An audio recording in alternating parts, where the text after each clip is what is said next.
আমরা সোদপুর থেকে এসেছি মাকে নিয়ে। মায়ের একটা থেরাপিউটিক ডায়েটের জন্য। মায়ের হাঁটুর প্রবলেম ছিল, ভিটামিন ডি, হিমোগ্লোবিন, অনেক প্রবলেম ছিল। তো রূপশ্রীদির কাছে আমি কোভিড এর সময় এসেছিলাম আমার ওয়েট লসের জন্য।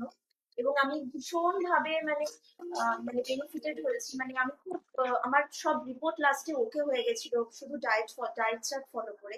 তো সেই জন্য আমি মাকে নিয়ে আসি এবং মার 25 দিনের একটা ডায়েট চার্ট ছিল, সেটা মা ফলো করে মার হাঁটু ব্যথা কমে গেছে। মা এখন রীতিমতো হাঁটুটা ভাঁজ করে খাটে বসতে পারে। আর 25 দিনের সেকেন্ড চার্টটা নিতে এসেছি আজকে। এবার মা বলবেন মা কেমন আছে এখন।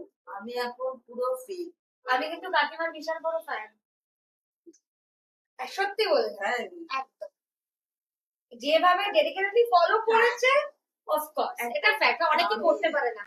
আমি আবার আসবো।